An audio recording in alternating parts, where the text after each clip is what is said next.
everyone, welcome to Korea's Talk. Every month we explore about the different topics on Korean policy issues with different diplomats and experts. Today we would like to discuss about Live Together in Art with two different guests. Please welcome them. 장재복, Ambassador for Public Diplomacy of MOFA, and Art Director Lee Dae-hyung, the creator of Global Public Art Collaboration Connect BTS. Ambassador and an art director, you are working in quite different fields. I guess the reason we have both of you here is to discuss further about today's topic, Live Together in Art. How do you think? Live Together in Art. The topic itself can be explained briefly as diplomacy meets art. Let me ask you a question. Do you know what diplomacy and art have in common? Diplomacy and art. That's a very tricky question. Do you mind explaining me more? Both of them start with speaking to a person's heart. If we can't touch the hearts of others, we couldn't be considered good diplomats or good artists. These days, during the COVID-19 pandemic, there is a growing tendency among people to express distrust and hate more frequently. So I believe that being invited here together with Director Lee can be a good opportunity to explore ways to speak to the heart of others through the power of art. How about you, Director Lee? Any thoughts? Just as Ambassador Jang said, art is representative of human engagement with ideas and emotions. Throughout history, art has addressed deep human need, and art can be a source of empathy connecting people from different cultural backgrounds. I totally agree with Director Lee. I think especially since we try to be connected with different people, different ideas, anywhere, anytime through social media, we are in a way all main characters in a form of artwork.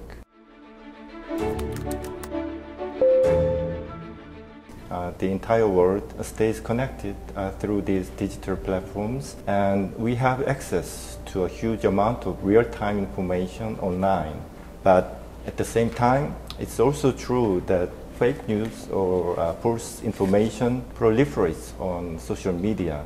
And a great deal of this unfiltered and misleading information has been inciting fear, prejudice, and hate. That's why having the ability to differentiate good sources from bad has become critical in the digital age. Connect BTS project that I organized with a group of international curators connected 22 international artists across 5 cities around the world. I cannot explain every single artist here, but considering today's themes, the performance project at VIETSUB in Berlin can be a good example since its immediate proximity to the Berlin Wall.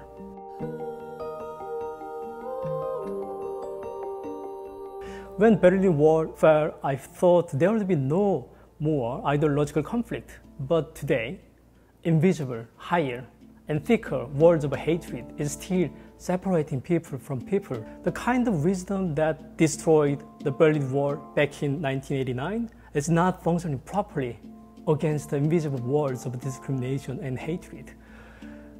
So the start of Connect BTS project was to break down these invisible walls and restore the value of connections. While I'm studying BTS's philosophy of respect for diversity as well as their love and care for the periphery, I come to shift my focus away from my own Korean identity and began to recognize myself as a part of humanity as a whole.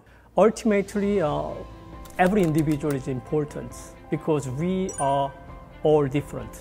We are the author of our own path into the future, but we are also fellow travelers. Fellow travelers, I love the word.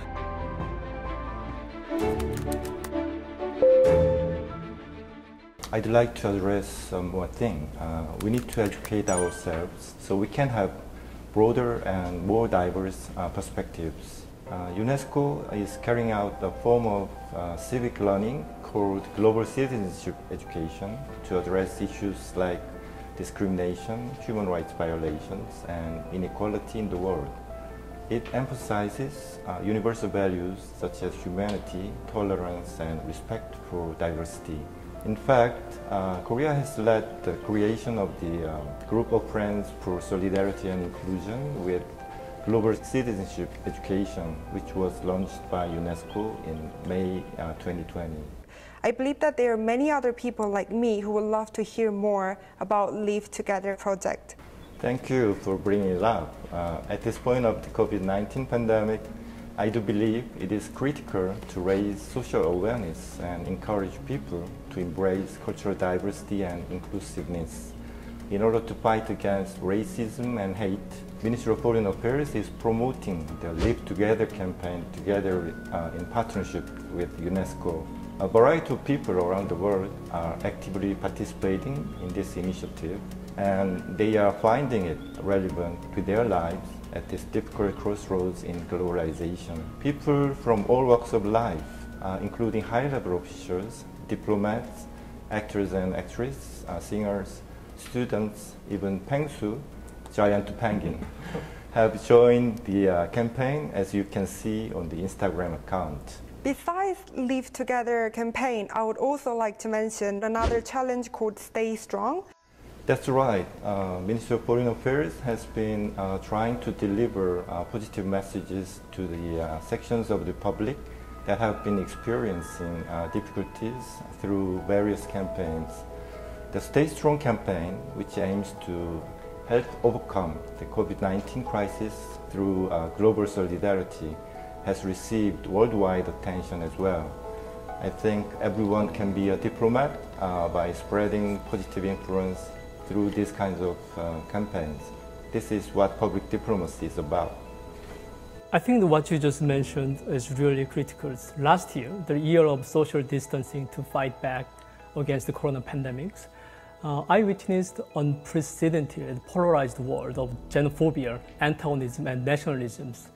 In that gloomy situations, American composers, Eric Whitacre's virtual choirs connected 17,572 singers from 129 different countries to sing gently together.